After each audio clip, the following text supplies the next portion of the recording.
vous avoir invité ce soir. Du coup, je m'appelle Camille et je travaille pour Singa. Est-ce que certaines personnes dans la salle ont déjà entendu parler de Singa? Ah, ça fait plaisir. Est-ce que vous savez ce que c'est qu'une personne réfugiée? Ouais. Qui n'a aucune idée de... Enfin voilà, réfugié vraiment... Ok. Alors, donc Singa, on est un mouvement citoyen qui existe depuis 2012, dont l'objectif c'est de créer du lien entre, à la base, personnes réfugiées et plus largement, nouveaux arrivants et nouvelles arrivantes avec les personnes qui sont issues de la société d'accueil, donc les locaux ou les locales, c'est comme ça qu'on les appelle. Pour les personnes qui ne sont pas complètement, du coup, qui n'ont pas récemment relu la Convention de Genève, ça arrive, hein, c'est pas grave. Toi, tu l'as relu il n'y a pas longtemps, on est d'accord? Bien sûr. Ouais, voilà. Une personne réfugiée, du coup, c'est une personne qui est en situation d'exil forcé pour des raisons qui l'ont poussé à quitter son pays et qui, du coup, a décidé d'émigrer en France et de demander l'asile. Donc, cette personne a obtenu, de par le gouvernement français, le droit de rester en France parce qu'elle serait en danger dans son pays. Donc je fais très très simple, je vous conseille Wikipédia sinon pour plus d'informations. Le but de Singa, c'est de dire qu'en fait toutes ces personnes qui viennent en France apportent énormément de richesses, de connaissances, de potentiel d'innovation et que du coup à travers la rencontre et la rencontre interculturelle avec des personnes qui sont bien établies dans le pays, on accroît ce potentiel de richesse et d'innovation. Donc, comme je disais tout à l'heure, on existe depuis 2012 et vraiment la base de Singa, de l'organisation, c'est de créer du lien entre les nouveaux arrivants et les locaux à travers des espaces de rencontre, des opportunités de réfléchir, de se rencontrer, de créer ensemble et notamment en termes d'interaction d'humain à humain. Donc voilà, deux personnes qui se rencontrent, qui font quelque chose qu'elles peuvent partager, boire un café, voir une expo, quelque chose qui les lie en termes d'expérience IRL, en fait, d'expérience humaine, et qui leur permet de sortir de leur groupe habituel et de découvrir l'autre et de se découvrir l'un l'autre et de s'enrichir mutuellement. Et donc évidemment, quand on parle de se découvrir l'un l'autre, de créer du lien, la notion de confiance est très très importante. Donc Singa, au-delà de ce système de création de lien entre deux personnes qu'on appelle buddy, du coup, on devient pote. Ça permet d'ouvrir son réseau aux personnes qui sont arrivées récemment, ça permet d'apporter des informations sur les codes socioculturels en France. Du coup, en fait, on est dans une situation de confiance presque absolue en la personne qu'on a en face, puisqu'on se dit que cette personne-là connaît forcément mieux les codes socioculturels, l'écosystème, les réseaux, etc. De par cette idée on crée du lien à travers des rencontres interculturelles, on s'est dit, mais en fait, au-delà de la rencontre, il y a plein de projets à créer ensemble. Et donc, de là est née l'idée d'accompagner aussi des entrepreneurs et des entrepreneuses. Donc, Singa, on a créé tout un parcours entrepreneurial qu'on appelle entrepreneuriat inclusif, puisque c'est inclusif envers les personnes nouvellement arrivées et les locaux qui ont des projets à impact social liés aux migrations, au vivre ensemble et au changement de narratif sur les migrations. On a un petit jeu chez Singa qu'on appelle le jeu du mentaliste. Quand je vous dis migrants, à quoi vous pensez? Voilà, c'est quoi les images qui vous viennent à l'esprit? Qui pense à un bateau? Qui pense à une masse de personnes un peu informe? Voilà, ok. Donc, qui pense à deux personnes en train de jouer au Capla. Voilà. Donc, on est clairement dans quand même une vision médiatique de la migration des migrants qui n'est pas hyper valorisante, alors qu'en fait, quand on est deux personnes qu'on vienne, c'est toujours sympa de jouer au Capla. Et du coup, de construire des trucs ensemble. Donc l'entrepreneuriat, notre vision de l'entrepreneuriat chez Singa, c'est vraiment cette notion-là, d'accompagner des entrepreneurs qui, via la rencontre interculturelle, ont un potentiel d'innovation et de création de richesse économique très très fort, voire qui se décuplent. Et donc on appelle ça la Migration-Led Innovation, donc la migration issue des... pardon, l'inverse, mais ça peut marcher aussi. L'innovation issue des migrations. Et c'est vraiment ça notre partie pris en termes d'entrepreneuriat. Et un des programmes qu'on a du coup incubé au sein de Singa, c'est notre première propre innovation sociale. Ça s'appelle Comme à la maison. Peut-être que certains d'entre vous ont déjà entendu parler de ça. C'est un dispositif d'accueil citoyen où des familles, des foyers de locaux ouvrent leur maison à une personne réfugiée.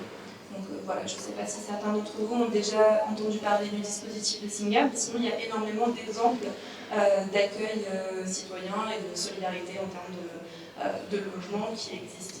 Donc voilà. Et donc ça c'est un dispositif qu'on a lancé également.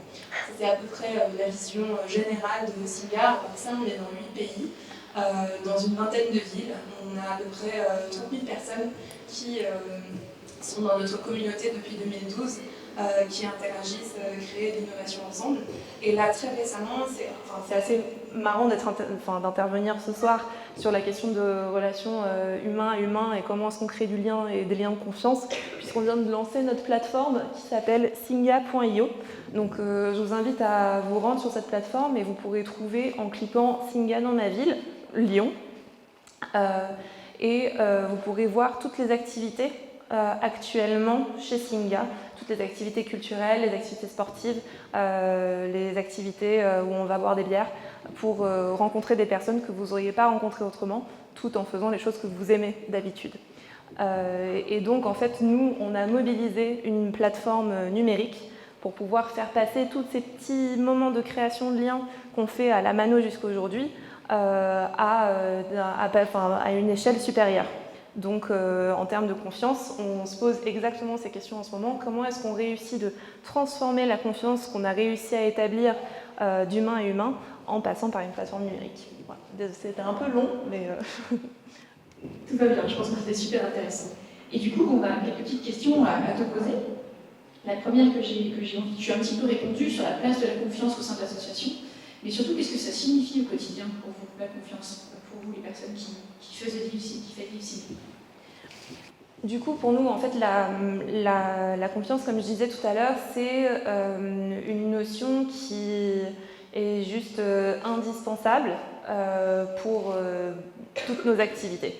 Nous, on se met dans une position où, de par les services qu'on propose, en termes d'accompagnement entrepreneurial, en termes d'ouvrir son intimité à une personne inconnue pour qu'elle vienne vivre chez nous, où cette notion de confiance, en fait, on ne peut pas faire sans.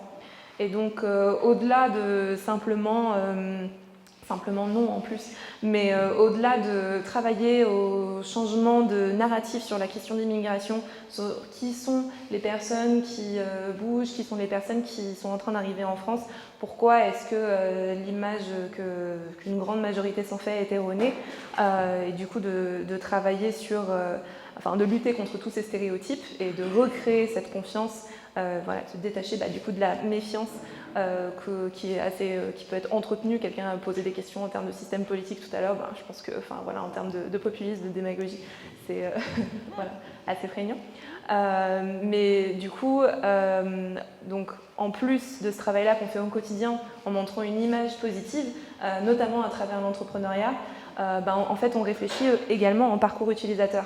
Qu'est-ce qui va amener quelqu'un à se dire, à ce stade, je suis en confiance pour ouvrir ma maison à un nouvel arrivant pendant 3 mois à 1 an. Et du coup, en fait, nous, en réfléchissant en parcours utilisateur, que ce soit dans l'entrepreneuriat, du coup, pourquoi est-ce qu'on viendrait nous faire confiance pour de l'accompagnement entrepreneurial, ou que ce soit ouvrir sa maison, ou même juste pourquoi est-ce que j'irais boire un café avec quelqu'un que je ne connais pas. On met en place des garanties qui permettent aux personnes de dire ok, mais en fait, comme j'ai ce système de garantie qui est mis derrière, eh bien, je peux me lancer. J'ai confiance en la marque, du coup, en Singa, et j'ai confiance au dispositif qui a été créé derrière. Super. Du coup, c'est quoi une interaction réussie pour vous chez Singa ? Alors du coup, j'ai un peu la fierté de dire que l'année dernière, sur les centaines d'accueils qu'on a pu réaliser, on a eu une seule gestion de crise. Donc c'est assez impressionnant en sachant que voilà, c'est des gens qui se sont rencontrés 2 fois et ils disent bah ouais, bien sûr, viens vivre chez moi, c'est totalement ok avec ma fille et mon petit chat. Du coup, c'est vraiment très très encourageant en termes d'accueil citoyen en France, dans le monde, partout.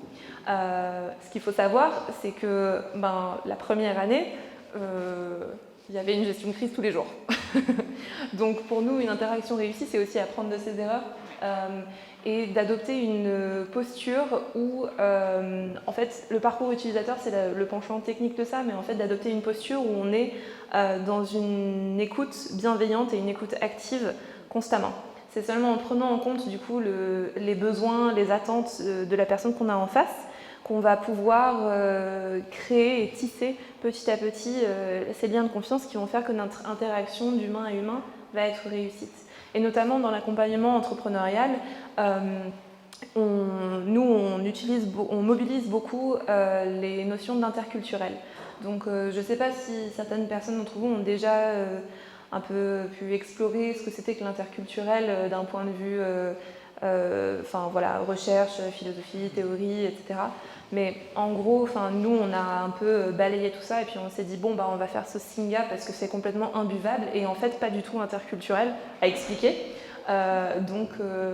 C'est quand on prend l'essence de qu'est-ce que c'est que l'interculturel, c'est vraiment ça, c'est cette notion d'être à l'écoute et d'avoir le sentiment qu'à la fin, la personne se sent comprise et que par ailleurs, non seulement la personne se sent comprise, mais nous, on a pris le temps de réellement la comprendre et de faire en sorte qu'on ne répond pas de travers, où elle se sent comprise, mais en plus, elle nous comprend nous. Et donc cette notion de compréhension mutuelle et aussi de valorisation mutuelle. Donc le fait qu'en fait, au-delà de juste se comprendre, même si on n'est pas d'accord, on arrive à valoriser le point de vue ou les compétences ou les savoirs ou les cultures ou tout ce que vous voulez de l'autre personne. Et quand on parle d'interculturel, surtout quand nous, Singa, on parle d'interculturel et que, je viens de vous expliquer qu'on travaille avec des personnes réfugiées et des locaux, en fait, l'interculturel, c'est tellement plus large que juste je viens d'un pays et tu viens d'un autre pays. On a des cultures d'entreprise, on a des cultures de groupe, on a des cultures intergénérationnelles. Et donc cette notion de positionnement, d'écoute active et bienveillante, en fait, c'est un truc qui est applicable à toute interaction humaine. Et ça laisse un petit peu penseur et non passif quand on a l'écoute active. C'est un truc, on a du mal un peu parfois en tant que designer à faire de l'écoute active. On a beaucoup d'a priori sur ce qu'on conçoit. Bref, et du coup, qu'est-ce que ça implique en termes de responsabilité, vous, en tant que personne, autant au sein de l'association qu'en tant que personne? J'imagine que mettre en place une confiance, derrière, vous avez des devoirs. Du coup, en fait, quand je parlais des garanties tout à l'heure, c'est exactement ça. Comme nous, on prend la responsabilité de proposer les cadres pour ces dispositifs, ça veut dire qu'on a la responsabilité de faire en sorte que toute personne qui va interagir dans le cadre de ces cadres soit du coup formée à cette posture dont je viens de vous parler. En fait, toutes les notions du coup d'écoute active, et puis j'ai pas mentionné tout à l'heure, mais d'horizontalité, donc ce qu'on retrouve un peu dans la valorisation de chaque personne humaine dans l'interaction.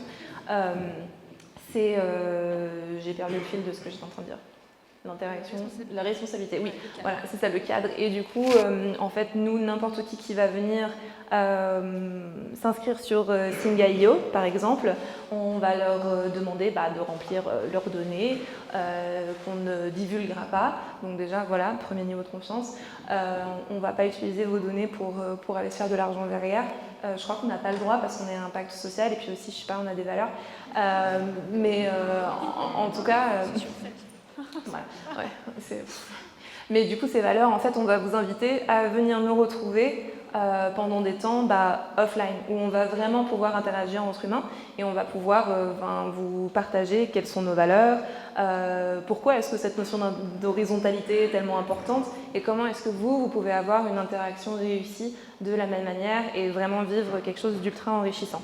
Et ça, nous, on se porte garant, du coup, que toutes les personnes qui vont passer par chez nous vont pouvoir être respectées, ne pas être mises en danger, mais au-delà de ça, surtout se sentir valorisées et que leur talent, leur potentiel, tout ça va être mis au centre pour leur réalisation personnelle. Et au-delà de ça, après, nous, on met en place des trucs qui sont vraiment très important en termes d'organisation qui va pouvoir travailler avec des personnes vulnérables. Donc on a une PPPF qui était une politique de protection des personnes fragilisées. C'est des chartes, une charte des valeurs assignées, c'est des dispositifs qui existent.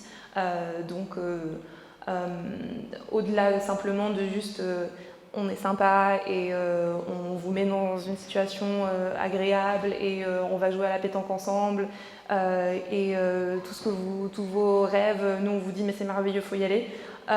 Du coup, on a réellement des outils concrets qui vont permettre à tous les participants et participantes de nos activités d'avoir leur sécurité du coup garantie. Ça a l'air vraiment super intéressant. Qu'est-ce que ça change? Vous avez des témoignages, vous avez des expériences à nous témoigner de personnes qui sont passées, qu'elles soient du côté accueil ou du côté arrivant ou arrivante, qu'est-ce que ce cadre a changé dans leur vie? Alors, moi, un des exemples que j'aime beaucoup, en fait, du coup, tout à l'heure, je vous disais qu'on créait des opportunités de rencontre, mais on s'est rendu compte qu'il y a aussi toute une ingénierie en termes d'espace. Donc vous, en plus, vous êtes designer, donc j'imagine que ça doit vous parler un petit peu, sûrement plus qu'à moi. Mais en tout cas, comment est-ce qu'on crée des espaces où tout le monde se sent bienvenu et tout le monde se sent en confiance? Et donc, au-delà de la bienveillance de chaque individu qui est dans cet espace, nous, on a réussi un peu un pari à Paris. On a un espace qu'on appelle inclusif, qui s'appelle Kiwanda. Et un des retours qu'on a pu nous faire sur cet espace, c'est que mais c'est trop bien, parce qu'en fait, quand je viens ici, c'est la première fois où on ne me demande pas si je suis réfugiée. Donc déjà, il y a ça. C'est comme nous, quand on voit quelqu'un, on ne voit pas un statut. Et c'est pas évident, surtout dans la vie d'une personne qui a un parcours d'asile, où il y a une étude du HCR, du Haut Commissariat aux réfugiés, qui date de 2013, et selon laquelle seulement 12% des personnes réfugiées n'ont jamais eu une interaction avec un local qui n'était pas payé pour lui parler. Donc au-delà des personnes qui sont à l'Office français de l'immigration et de l'intégration, et des personnes qui en gros ont jugé s'ils méritaient l'asile selon les critères de la fameuse convention, ou leur boulanger, en fait ils n'avaient jamais eu une interaction avec quelqu'un. Donc rien que ça, c'est juste fou quoi. Donc voilà, je vous encourage à interagir en toute confiance avec des personnes avec qui vous n'auriez pas nécessairement parlé autrement, notamment via Singa. Donc voilà, pour moi c'est ça qui me plaît dans mon travail aussi d'accompagnement d'entrepreneurs, de me dire mais en fait ici c'est un des seuls endroits où d'abord je suis entrepreneur et puis réfugié ça vient tout à la fin. Est-ce que tu as d'autres exemples de projets entrepreneuriaux qui sont mis en place en ce moment ou qui ont été mis en place? 2, 3 Alors en France on a accompagné plus de 200 entrepreneurs. Du coup on a commencé en 2016 à Paris et on s'est lancé fin 2017, début 2018 à Lyon. 200 entrepreneurs, 80 projets entrepreneuriaux, tant des petites entreprises que des projets medtech, nous on rigole en disant que chez Singa en fait vous pouvez régler tout, vous pouvez tout trouver. Vous avez faim, vous avez soif, vous voulez jouer, vous voulez une appli, vous voulez découvrir une nouvelle culture, vous voulez une petite caméra qui va permettre à votre dentiste de recevoir des photos de vos dents en live. Enfin bref, on peut tout vous trouver. Une de mes collègues là, elle va se marier, la nourriture c'est des entrepreneurs, sa robe c'est des entrepreneurs, ses cheveux c'est des entrepreneurs, les décorations c'est des entrepreneurs et sa témoin c'est une des entrepreneurs. Mais Donc, des exemples, on en a plein, et notamment sur Lyon, il y a plusieurs restaurants. Je vous encourage à regarder sur les réseaux sociaux. Il va y avoir l'ouverture bientôt de Deb's Indian Bistro.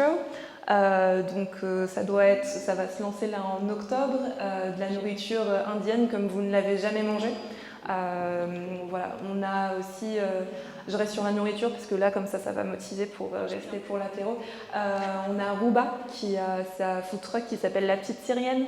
Voilà, la nourriture, elle est sur pas mal de festivals et tout, mais si vous pouvez l'attraper là sur Lyon, ça vaut vraiment la peine.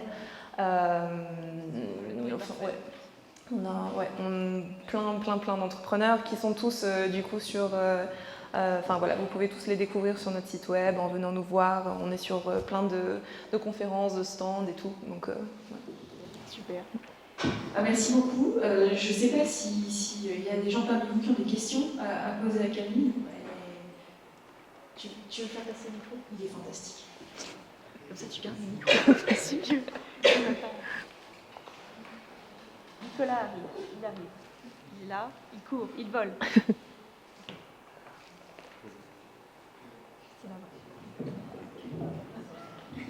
Bonsoir.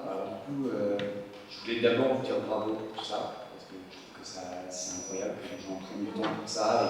Ah, mais moi je suis payée, hein, je travaille. Quand j'y prends du temps, je ne fais pas ça au sens du bénévole, je trouvais ça plaisir qu'il y ait des gens qui entreprennent là-dedans et qui investissent un petit peu du temps et de l'argent dans ce domaine-là. Après, je voulais aussi savoir, du coup, en majorité, si jamais.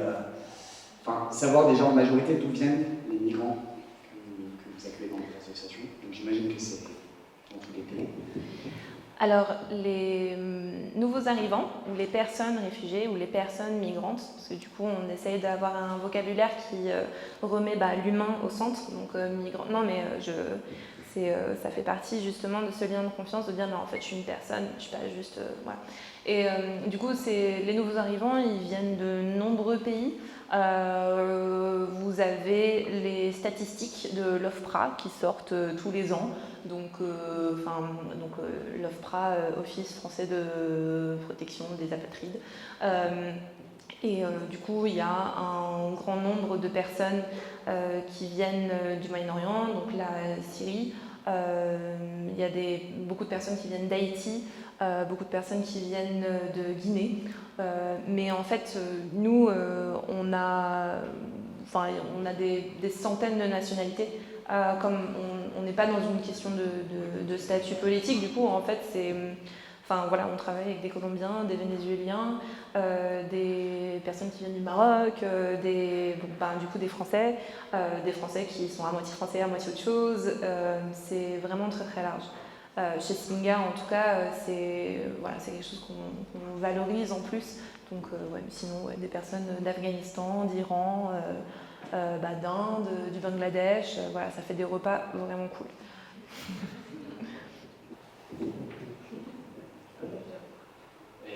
D'accord. Du coup, je voulais savoir aussi dans quelle démarche vous les aidez à entreprendre. C'est-à-dire, vous avez beaucoup de solutions et tout ça. Et je voulais aussi savoir comment participer un petit peu à cet accompagnement et comment aussi pouvoir apporter notre pierre, pouvoir aider d'une certaine manière cette association d'entreprise, je sais pas. On est une association en France, ouais. Du coup, pour vous impliquer auprès de Singa, vraiment, je vous encourage à vous créer un compte sur la plateforme et à aller sur Singa.io, aller sur Singa dans ma ville et trouver Lyon. Et vous verrez tout un parcours d'engagement, toutes les rencontres Singa qu'on propose. Du coup, c'est à peu près toutes les 2 semaines. Enfin, il y en a régulièrement où vous pouvez venir et on vous répétera un petit peu, mais de manière plus concrète en termes de comment est-ce que vous pouvez vous engager. Sur l'entrepreneuriat, donc nous, on a créé un parcours qui permet aux entrepreneurs déjà en fait, d'avoir des informations accessibles qui leur sont compréhensibles sur comment on peut entreprendre en France et sur juste le fait que c'est possible en fait. Parce que du coup, il y a plein de personnes qui ont envie de se lancer dans l'entrepreneuriat ou qui ont déjà été entrepreneurs ou qui ont travaillé pendant longtemps, qui ont plein de trucs à partager. Mais juste quand on arrive en France, moi je trouve que le système administratif c'est compliqué. Donc voilà, qui a déjà été radié de Pôle emploi dans sa vie? Ouais, voilà. Donc vous imaginez quand en plus vous ne parlez pas français, barrière de la langue, pas l'habitude, tout ça, tout ça. Du coup, nous, c'est vraiment ça notre travail aussi, c'est de rendre accessible la possibilité d'entreprendre. Et après, en utilisant cette posture du coup horizontale, presque de maïotique qu'on a développée chez Singa, on va plutôt agir comme guide que comme tu dois faire comme ça, tu dois faire comme ça, tu dois faire comme ça, puisque à notre avis, en fait, les entrepreneurs, ils savent mieux que nous, c'est eux qui ont la solution. Il faut juste donner un coup de pouce pour leur permettre d'adapter cette solution à un marché. Et surtout, nous, on est là pour créer du réseau. Donc, ça, c'est la première manière de s'engager chez Singa. En fait, chacun d'entre vous, qui a déjà demandé à un ami ou sa maman de relire son CV pour trouver du travail? En fait, juste ici en France, quand on a son réseau proche, il y a toujours quelqu'un pour relire son CV, pour dire mais en fait ce que tu fais c'est n'importe quoi. Alors que du coup, quand on est nouvellement arrivé, on n'a pas tout ce réseau-là. Et il n'y a personne qui est là pour relire notre CV. Enfin, je sais pas, est-ce que quelqu'un d'entre vous a déjà eu son agent Pôle emploi pour relire son CV? Non.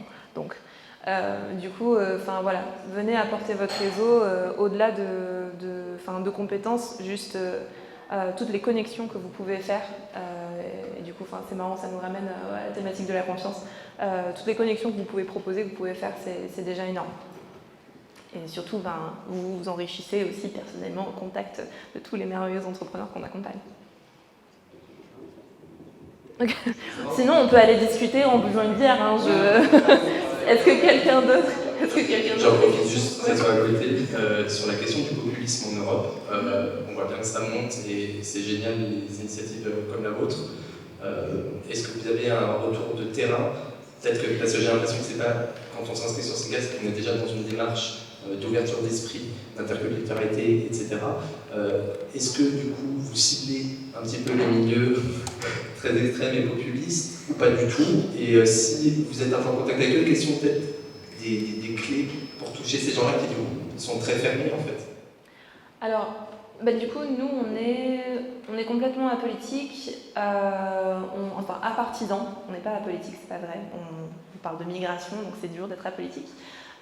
Mais en tout cas, on est complètement apartisan et surtout, en fait, nous, on est plutôt dans une posture où on ne va pas dénoncer ce qui ne va pas, on va montrer ce qui marche. Et clairement, l'entrepreneuriat, c'est un super exemple. Déjà, c'est ultra à la mode en ce moment, mais au-delà de ça, en fait, ça montre que n'importe qui peut venir en France et créer de la richesse économique. Donc, on est dans un système où on a une vision de ressources qui est limitée. Et donc, on a ça de ressources à se partager tous ensemble. Et dans l'imaginaire populiste, tout ça, on se dit mais en fait, plus il y a de gens qui viennent, plus les ressources à se partager diminuent. Alors que nous, en fait, on est dans une vision de société où à chaque fois qu'il y a quelqu'un qui vient, en fait, on rajoute des ressources. Et du coup, toutes ces ressources qui se rajoutent, ça fait qu'il y en a clairement assez pour tout le monde, voire on peut, du coup, si on arrive à agréger toutes ces nouvelles ressources, cette richesse, et en plus l'innovation qui sort de ces rencontres, en fait, on peut arriver à un surplus, quoi. Donc voilà, nous c'est vraiment ça notre parti pris, c'est montrer ce qui va bien. D'ailleurs, on fait des événements, je ne sais pas s'il y en a certains qui vont à Paris de temps en temps, mais fin octobre, on va faire un événement qui s'appelle Inspire, où certains de nos entrepreneurs, notamment une entrepreneuse qu'on accompagne à Lyon, vont pouvoir monter sur scène et partager leur parcours, leur expérience, et du coup montrer un autre visage des migrations, c'est-à-dire moi je suis arrivée en France et j'ai vu un gap sur le marché et là je vais vous proposer une solution innovante de malade qui va révolutionner le secteur de la santé, du recyclage des métaux, bref. Donc voilà. Est-ce que quelqu'un d'autre a des questions ?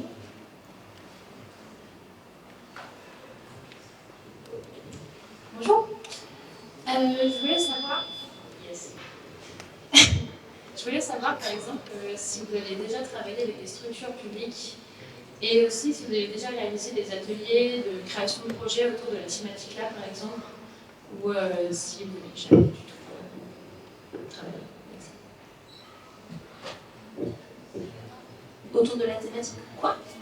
Autour par contre de la thématique des réfugiés, de la vie en arrivant en France et du lien avec les citoyens comme vous faites chez Signia. À destination de qui du coup? Pour les réfugiés et pour les citoyens, s'il y a déjà eu des ateliers faits par exemple avec des structures publiques comme les villes, les Ok, d'accord. Alors, nous, on propose en effet, lors des rencontres Singa, juste un petit récap de qu'est-ce que c'est le parcours de l'asile, comment ça marche. Par exemple, le fait que 80% des personnes migrantes, en fait, elles sont en Afrique. Donc, en France, ça représente... Mince, le chiffre m'échappe. C'est 0,4%. Oui, c'est ça, merci. Heureusement, mes collègues sont là avec leurs iPhones en train de chercher. Non, c'est pas vrai, elle le connaît par cœur. Du coup, c'est 0,4% de la population française. Donc voilà. Donc, nous, on peut balancer un peu ce genre de chiffres, qu'il y ait plus de gens qui sont au courant. Mais surtout, nous, on va... là, c'est un mauvais exemple parce que du coup, ma collègue n'est pas là ce soir, mais je vais essayer de ne pas toujours être celle qui parle à la place des personnes réfugiées. On va essayer d'inclure des gens qui vont pouvoir parler de leurs propres histoires, qui vont être représentatives de leur vie. Donc, on va passer sur la sensibilisation. Pour nous, ça passe par là. Et oui, on travaille avec les politiques publiques. Je viens d'avoir un rendez-vous avec la ville de Vaux-en-Velin aujourd'hui. Demain, je rencontre la métropole, donc tout à fait. Bière? Qu'est-ce que... Apéro? Il y a une dernière question. Une dernière question puis apéro? Voilà. Comment? Ah, d'accord, 2 questions et apéro. Du coup, je prends. Ok. Tout à l'heure, tu as donné une stat qui est assez dramatique sur l'interaction que pourrait avoir une personne réfugiée par rapport à d'autres personnes qui n'étaient pas spécialement payées pour. Et du coup, qui dit confiance dit nécessairement communication, et il y a forcément des barrières qui viennent s'interposer. Et je voulais savoir comment est-ce que vous, déjà quelles sont concrètement les barrières que vous avez rencontrées, et comment est-ce que vous faites pour vous en abstraire en fait, les empêcher. Alors, dans la vie de tous les jours, il y a en effet la barrière de la langue. Nous, on aime bien dire que c'est pas que les gens ils parlent pas français, c'est juste qu'on ne partage pas la même langue. Parce que du coup, en vrai, moi j'ai des potes qui parlent persan, ourdou, dari, pachtoun, anglais. Moi, et du coup, pardon de pas parler français, quoi. Du coup, qui ici connaît le Pictionary? Voilà, le jeu, c'est très très puissant. Nous, chez Singa, on aime bien... on considère que les moments où tu crées le plus de liens, c'est pas dans des ateliers de speed meeting ou lors d'ateliers CV ou quoi. C'est clairement quelque chose qui peut aider sur les projets professionnels et tout. Mais au final, ce qui marche vraiment, c'est d'aller boire un coup ensemble et de partager un bon moment. C'est dans ces moments-là que finalement, la langue, ça devient secondaire et tu arrives quand même à établir un lien. Et donc, moi je dirais que ça, c'est la première barrière. Après, il ne faut pas minimiser le fait que pour réussir sa vie en France, parler français, c'est extrêmement important, à part si on est très très riche et qu'on peut payer plein de gens pour parler français à sa place. Mais du coup, c'est quand même pas la situation la plus commune pour les nouveaux arrivants. Donc, le fait de venir et de vouloir partager sa langue, animer des ateliers d'écriture, des ateliers de prise de parole en public, et tout ça, par le jeu, dans une bonne ambiance, ça peut aussi vraiment apporter quelque chose. Et par ailleurs, des cours formels de français, en fait, quand on apprend une langue, c'est bien de connaître la grammaire, quoi. Donc voilà, ne pas minimiser non plus le fait que d'apprendre la langue en France, c'est très important. Mais en tout cas, en termes d'interaction et de moments de confiance, c'est pas nécessairement une barrière aussi forte qu'on pourrait le croire. Sinon, en fait, les barrières qu'on pourrait imaginer, ça peut venir de frustration parce qu'on ne se comprend pas, notamment pour des questions culturelles. Typiquement, il y a dans certaines cultures, les choses importantes, ça vient seulement à la fin de l'interaction. Et donc, nous, en France, on aime bien on dit « Ah, ça va, t'as passé un bon week-end, il faisait moche, ok, c'est terrible. » Bon, on y va, on se lance dans le travail. Alors qu'avec certains entrepreneurs, par exemple, on a besoin de parler de toutes les petites choses avant d'arriver au cœur du sujet. Et du coup, en fait, il faut juste être ouvert à ça et de se dire que pas tout le monde a le même fonctionnement que nous et qu'on peut aussi apprendre de l'autre. Peut-être que ça vaut la peine parfois d'explorer toutes ces petites choses avant d'arriver au cœur du sujet. Et vice-versa, en fait, on est constamment en train de s'influencer les uns les autres. Donc, pour moi, il n'y a pas de barrière insurmontable si on met en place en fait, ces systèmes d'écoute active, de bienveillance. En vrai, c'est hyper fatigant au jour le jour et parfois, tu as juste envie d'exprimer le fait que tu es de mauvaise humeur ou juste parler d'un truc drôle qui t'est arrivé. Mais en réalité, c'est quelque chose qui te fait appréhender la vie et le contact avec les autres et pas seulement des personnes avec lesquelles tu penserais qu'il y aurait une différence. Mais juste en général, chacun a sa personnalité et l'écoute active, c'est utile à tout moment, quoi. Merci. Une dernière question et après on passera à l'apéro. Une question très rapide, parce qu'on a parlé très vaguement de politique tout à l'heure. Je sais quand même qu'on va en venir. Le cadre juridique, est-ce que, notamment vis-à-vis de l'accueil citoyen et tout, juridiquement, est-ce qu'il y a des soucis? Alors, les personnes qui obtiennent le statut de réfugié, ce sont des personnes qui entrent dans le droit commun. Donc, en fait, vous avez le droit d'accueillir n'importe qui est dans le droit commun en France chez vous. Personne ne peut vous empêcher. Donc, nous, comme on se concentre sur cette période, une fois qu'on a obtenu, sur l'accueil, on se concentre sur cette période pour les personnes qui ont obtenu l'asile, déjà, qui du coup sont rentrées dans le droit commun. Et comme elles rentrent dans le droit commun et qu'elles ont obtenu l'asile, on les vire des centres d'hébergement d'urgence. Et du coup, elles se retrouvent dans des situations très précaires à ce moment-là crucial où elles viennent d'obtenir le statut juridique qui leur permet de résider en France, mais se retrouvent sans logement. Et donc c'est là-dessus où nous, on va travailler. En effet, il y a toutes ces histoires de délit de solidarité et tout ça, mais en fait, l'accueil d'une personne qui a obtenu le statut de réfugié, il n'y a pas de question juridique par rapport à ça. Les personnes qui sont en demande d'asile, du coup, cette période-là est particulièrement compliquée en France, mais pas que. Il y a eu un vrai travail pour réduire les délais, ce qui fait poser question après de si on réduit les délais, est-ce qu'on n'instruit pas trop rapidement, il y a beaucoup de questions d'enjeux qui rentrent là-dedans, mais les personnes qui sont en demande d'asile, techniquement, doivent avoir accès à un logement qui est fourni par l'État. Après, est-ce que dans les faits, c'est vraiment le cas? Est-ce que les logements sont pratiques? Est-ce que les logements permettent une inclusion dans la vie sociale? C'est une autre question. Mais juridiquement, ces personnes-là ont le droit, l'État est dans le devoir de leur fournir un logement.